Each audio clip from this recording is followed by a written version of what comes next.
Good morning. Today is Thursday, April 8th, and it's a white cohort day. All students, faculty, and staff, don't forget that you need to order your lunch for next week by 8:45 a.m. today.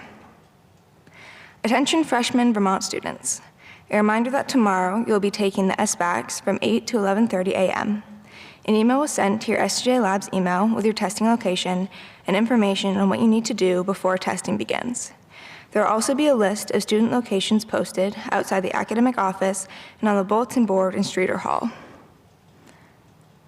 All other students, no testing. Please note that you will have a normal Friday class schedule tomorrow, but there will be no advisory meetings. A block starts at 8:20 a.m. Attention seniors. On Tuesday, Mr. Dusso emailed seniors who were approved for E-Block study hall sign-out. If you applied for the senior privilege, be sure to check your STJ Labs for this email from Mr. Dusso. This is a second call for senior donations for the senior auction. Only a handful of seniors have offered donations so far. We want to see more seniors featured in the senior auction. Please check your email for more information and a link to the donation form. If you have questions, see Mr. Dusso. Attention readers, now is the time to return your overdue books to the library before April break. If you wish to renew any, please bring them in and we will renew them for you. If you think that you have lost one of your books, please let us know. A reminder, Senior Bella Canetti is hoping to change the statistics on the number of accidents caused by distracted drivers by making people more aware of the dangers of texting while driving as part of the hashtag 802 Phones Down Heads Up video contest. Check out the Academy's social media channels to vote for Bella's video entitled, A Text That Can Wait. Voting for the People's Choice Award ends this Sunday, April 11th at noon. Good luck, Bella. College-bound seniors and juniors, a friendly reminder that there will be a virtual college visit today with Bryant University at 3:30 p.m. Visit your Navance account for the virtual link. Scholarship Spotlight, St. Johnsbury Rotary Club, $8,000. This award is presented to seniors going on to post-secondary education or pursuing technical/vocational training. Deadline to apply is May 7th. Please visit your Navance account for additional information. Class of 2022 and 2023. Be sure to check your STJ Labs email for information pertaining to your testing location and other information you will need for Tuesday's SAT/PSAT 10 school day testing. Any questions regarding testing should be directed to Mrs. Hale in the guidance office via email at phale@stjacademy.org. And happy birthday today to Molly Brennan, and a special happy birthday today to Maria Zambon from her advisory. Happy birthday tomorrow to Aurora Gilbert and Angelina Tian. Happy birthday on Saturday to Nicholas Heath, Mr. Kinsella, and a special happy birthday on Saturday to Brianna Bunnell from her advisory. Happy birthday on Sunday to Alan Wang and Brody Taylor. Happy birthdays. Have an excellent day.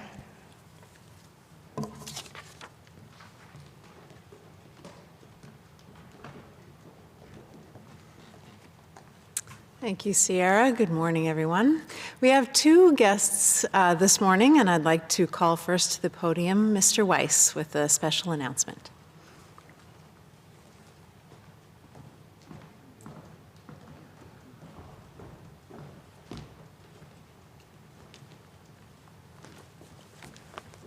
Good morning. I'll keep my mask on because I have a student here who we're going to talk about in a moment. But I think you can probably hear me. I've been known to be loud, so I'm sure it's working just fine. So we have a break coming up in about a week, and I'm sure you're eagerly anticipating all the time you're going to spend on the couch staring at things. But we had another break previously, back in February, just after Winter Carnival festivities ended. And just right when that break began, instead of doing nothing or whatever it is that people do on breaks, 6 amazing students decided that they wanted to spend the next 3 days in and out of Zoom meetings. And in those Zoom meetings, they had to decide some, small things like the fate of the entire country. This was the Harvard Model Congress convention, and it's usually held in person, but this year it was held over Zoom. So we had, again, 6 students: Henry Heilman, Brooke White, who's here today, and David Goodwin, Peyton Moeller, Peter Bergman, and Emma Powers. And they represented offices in the US Senate, the Supreme Court, and in the President's Cabinet. And for those of you wondering which president Peyton and Peter were serving, it was President Biden. All weekend, from about 3 o'clock on Friday, all the way till Sunday afternoon, these students worked really hard and with purpose and pride for the service of the nation. Obviously, it was a simulation, but we'll give them credit anyway. They worked really, really carefully and closely. They wrote bills, they negotiated treaties, they decided major Supreme Court cases, and their efforts really should make us all proud here at St. Johnsbury Academy. And I particularly wanted to honor 2 students, one whom is here, one whom can't be here today. And this is Brooke White. And Brooke represented all of us in the Senate. What was your committee, Brooke? My committee? Senate Judiciary. Judiciary, the Judiciary Committee. Oh, this was Senator Dick Durbin. Dick Illinois. Durbin from Illinois, exactly, yeah. So she received an honorable mention for her really outstanding performance, and not a lot of students receive these. Peyton Moeller also received an honorable mention for his work in the cabinet. And so I just want to congratulate Brooke, congratulate our students who participated, and if you're interested in participating again next year, you can ask Brooke about it or talk to me about it, because we hope to return to this really wonderful event. And so bravo to these students. We'll give Brooke a round of applause.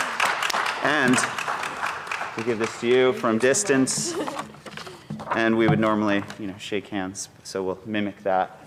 Thank you, Dr. Howell.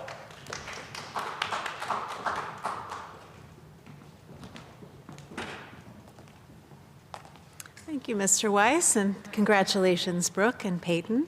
Well done. Now, all of you will have noticed how bright it was this morning. Thank you to those of you who texted me this morning to point out that the sun was out. I'm very grateful that the sun is coming back to us at last. And last week, a week ago today, a very spring tradition began here in the United States. It was opening day of Major League Baseball. And I love hockey, as you know, but I also love baseball, so I cannot wait to start watching baseball here at St. Johnsbury Academy. But I'd like to introduce and bring to the stage Mr. Camilio, who has a very special baseball message for us for National Poetry Month. Welcome, Mr. Camilio.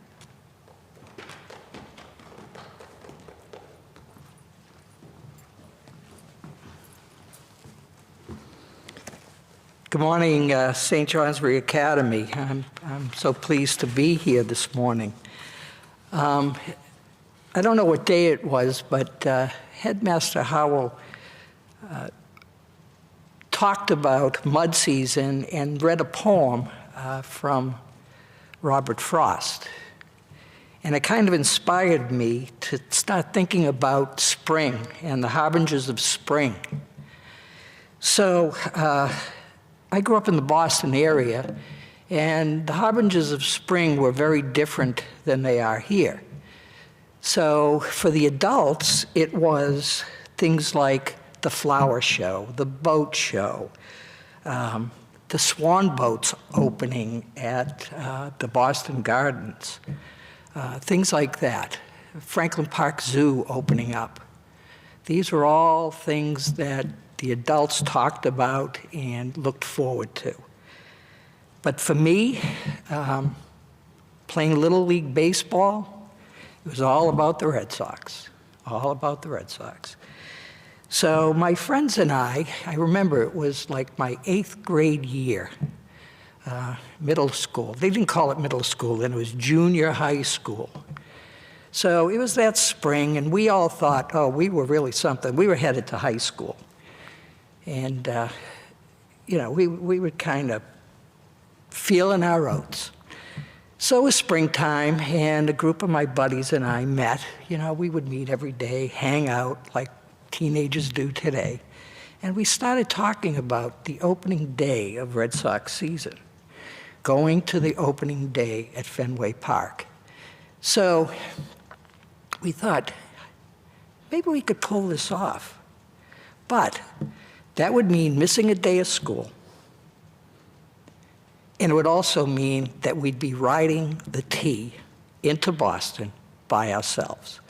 So I had ridden the T many times with my mom, going into Boston, at Christmas time to see my dad in his office and so forth and so on.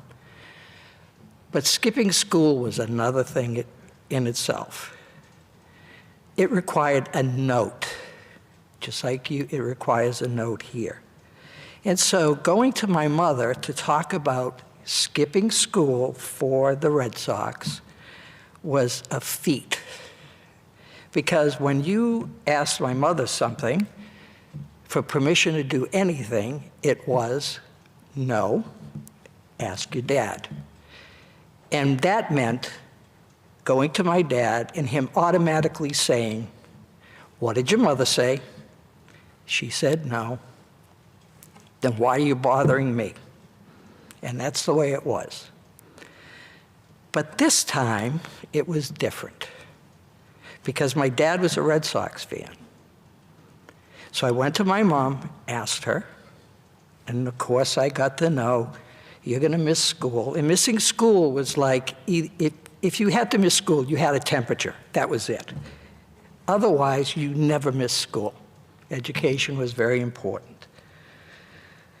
So I asked her, she said, go to your dad. Dad said,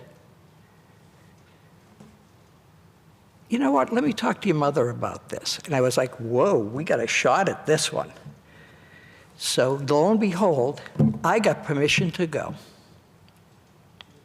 I was amazed. To this day, I don't know how he pulled that one off. So my buddies and I was like so excited. It was all about the Red Sox, and would we be breaking the curse of the Bambino this year? Would we win the pennant? What would happen?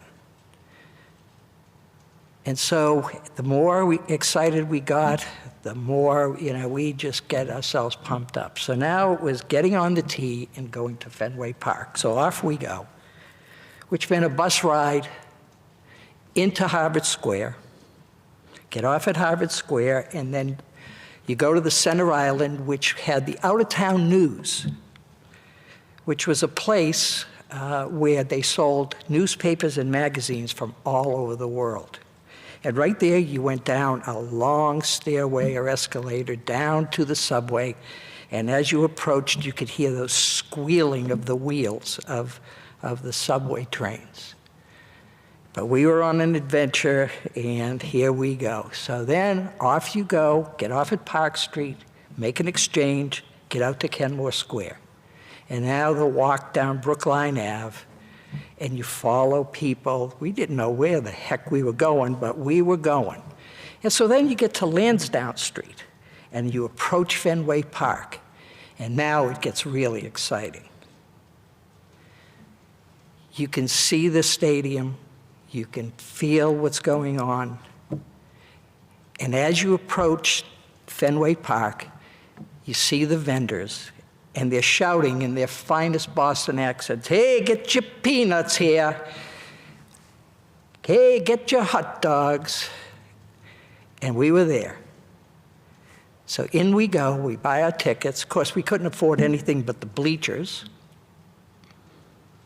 And in we go, and you start hearing the loudspeaker. You hear the sounds of the balls hitting the mitts.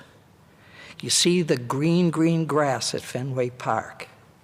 And you look around, and you just can't believe that you're there. So off we go to the bleachers. When we got to the bleachers, we'd look at home plate, which seemed to be like 1,000,000 miles away. But you know what? That didn't matter. We were there. We made it. We did it. So for the next 4 years, through high school, I never missed opening day, and it was sanctioned by my mother and father.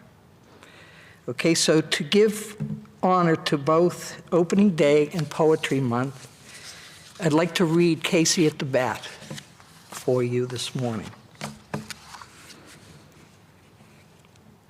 The outlook wasn't brilliant for the Mudville Nine that day. The score stood 4-2 with but 1 inning more to play. And then when Cooney died at first and Barrows did the same, a sickly silence fell upon the patrons of the game.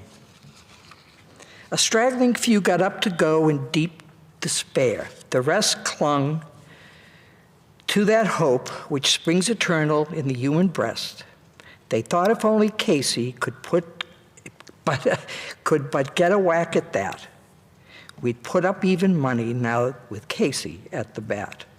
But Flynn preceded Casey, as did also Jimmy Blake, and the former was a Lulu, and the latter was a cake. So upon the stricken multitude grimly melancholy sat, for there seemed but little chance of Casey getting to the bat. But Flynn let drive a single, to the wonderment of all, and Blake, the much despised, tore the cover off the ball. And when the dust had lifted and the men saw what had occurred, there was Jimmy safe at second and Flynn a hugging third. Then from 5,000 throats and more there rose a lusty yell. It rumbled through the valley, it rattled in the dell. It knocked upon the mountain and recoiled upon the flat, for Casey, mighty Casey, was advancing at the bat. There was ease in Casey's manner as he stepped into his place. There was pride in Casey's bearing and a smile on Casey's face. And when responding to the cheers, he lightly doffed his hat. No stranger in the crowd could doubt 'twas Casey at the bat. 10,000 eyes were on him, and he rubbed his hands with dirt. 5,000 tongues applauded when he wiped them off his shirt. Then while the writhing pitcher ground the ball into his hip, defiance gleamed in Casey's eye, a sneer curled Casey's lip. And now the leather-covered sphere came hurling through the air, and Casey stood watching it in haughty grandeur there. Close by the sturdy batsman, the ball unheeded sped. "That ain't my style," said Casey. "Strike one," the umpire said. From the benches black with people, there went up a muffled roar like the beating of the storm waves on a stem and distant shore. "Kill him, kill the umpire," shouted someone on the stand, and it's likely they'd have killed him had not Casey raised his hand. With a smile of Christian charity, great Casey's visage shone. He stilled the rising tumult, he bade the game go on. He signaled to the pitcher, and once more the spheroid flew, but Casey still ignored it, and the umpire said, "Strike two." "Fraud," cried the maddened thousands, and echo answered fraud, but one scornful look from Casey and the audience was awed. They saw his face grow stern and cold. They saw his muscles strain, and they knew that Casey wouldn't let the ball go by again. He pounded with cruel violence, his bat upon the plate, and now the pitcher holds the ball, and now he lets it go. And now the air is shattered by the force of Casey's blow.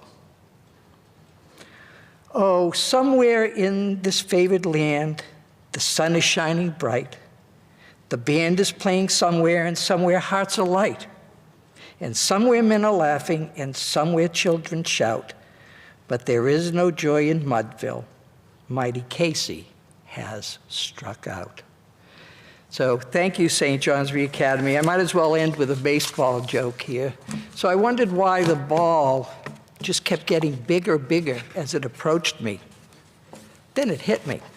Okay, thank you, St. Johnsbury Academy. Have a great day. Going to be a beautiful day. Thank you, Mr. Camilio. I'll see you all next week. Have a great weekend.